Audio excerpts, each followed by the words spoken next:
The next day at work, Rika and Takuya presented their blog project, Our Worthwhile JTC Life, to their boss, Kurokawa. She was impressed with their work and even joked about them looking like a happy couple heading toward marriage. Takuya couldn't help but think about his recent proposal to Rika and wondered if she felt the same. Kurokawa told them to continue the blog for another month. Meanwhile, she had a tense conversation with someone from the head office, Mamoru, who wanted to confirm if Rika and Takuya's engagement was real. Kurokawa stood her ground, insisting it wasn't fake, but Mamoru also pushed for a decision on who would be sent to the new branch in Alaska, since no one else wanted to go. It had to be someone from their team. Soon, rumors about the Alaska transfer spread through the office. One employee, Gonda, heard his name come up and was shocked. His coworkers joked about getting him warm clothes. Rika and Takuya overheard and realized Gonda might be sent to Alaska because of their fake relationship. Takuya started to feel guilty. He realized that their lie was affecting other people's lives, not just their own. He understood now that everyone had their own struggles and that no one deserved to be punished for his choices. It was a big moment for him, and he admitted it was thanks to Rika and their fake engagement that he had this realization. Takuya decided to tell the truth. He went to Kurokawa and confessed that he wasn't getting married and had made it up to avoid going to Alaska. He offered to take the transfer himself. But to his surprise, Kurokawa already knew. She brought him into another room where Rika was waiting. She had come earlier and said the same thing, that their marriage wasn't real and that she would go to Alaska instead. Kurokawa calmly told them both that they lied to avoid the same thing. Then she gave them shocking news. She had already decided to go to Alaska herself. She had informed the head office and taken the responsibility off their shoulders. She casually sent them back to work with tasks to do. Even though the rumor about Gonda kept spreading in the office, Kurokawa had quietly taken care of everything. Later, Takuya and Rika talked to Kurokawa, worried about the branch without her, but she reassured them, saying the team could handle it. Her eyes sparkled with excitement as she shared her reasons for going. She used to travel the world and loved exploring new places, especially the ocean. But after marriage and becoming a branch manager, her life had become all about meetings and schedules. She missed the adventure. Even though she only allowed herself one trip a year, usually to the Maldives, she wanted more. The chance to work in Alaska gave her the thrill she had been craving. When Takuya asked about her family, she explained that her husband actually understood her need for adventure. He even said he might have been holding her back all these years and joked about joining her. Apart from her in-laws, there were no problems.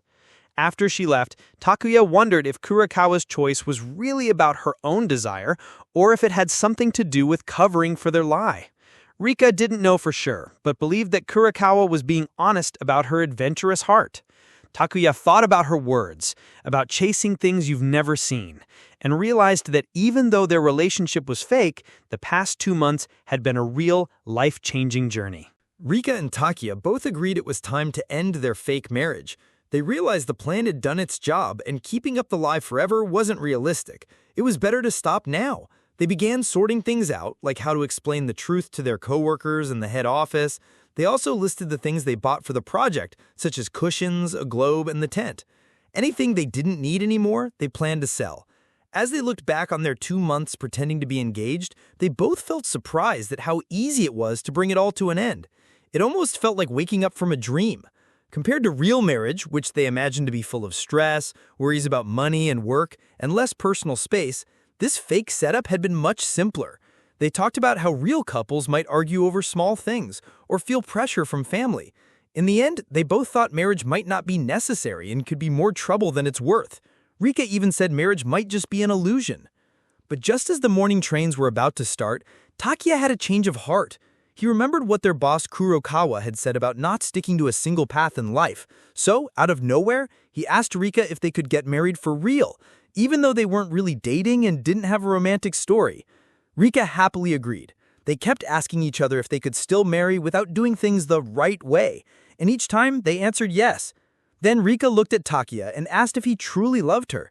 She admitted all her flaws, her regrets, and her desire to share her life with someone. Takuya told her he loved her without hesitation. Rika said she loved him too. Rika realized that marriage wasn't the end of something, it was the beginning. Taki agreed, saying a fresh start could happen any time. When he tried to propose again, Rika simply told him to call her by her name. Nervous but smiling, Takia finally asked, "Rika-san, will you marry me?" And she said yes. They both decided to begin a new chapter. The next day at work, they told everyone the truth. They apologized for lying about the engagement, but shared that they were now truly getting married. Their coworkers were shocked and confused, some unsure if they should be angry or happy. Someone suggested another celebration, but Takia quickly said no. Gonda was just happy he didn't have to go to Alaska and said he'd find love too. Shinzi gave his congratulations, though he warned that marriage could be tough. Kurokawa brought everyone back to work with her usual energy, encouraging them to keep doing their best. Later, Takia got a call from Itsuki, who had figured out their secret long ago. He admitted he had only called to mess with them because he thought their fake marriage was silly, but now he gave his full congratulations. After that, Rika and Takia's real life together continued. One day, Rika messaged Takia saying she got a lot of vegetables while helping a foreigner in Chiba. Takia quickly offered to carry them to her place. Rika tried to take some of the load, but he insisted on carrying everything. As they walked, they enjoyed doing something so simple together. Rika then began sharing one of her favorite facts, talking about a new island that had formed near Iwo Jima because of volcanic activity. She talked excitedly about how the Earth creates new land, including how Hawaii was made. Takia listened closely, enjoying her passion. They felt peaceful and happy just walking and talking. They notice and appreciate each other's little traits, like the way Takia walked or how Rika always cared for others. Meanwhile, a message went out announcing Kurokawa's official transfer to Alaska as the new branch manager, along with her chosen replacement for the Kenzichi branch. News of Rika and Takia's real marriage also spread through the company. What started as a fake story had turned into something real. In the end, Rika and Takia greeted each other on their way to work, smiling and ready to face their new future.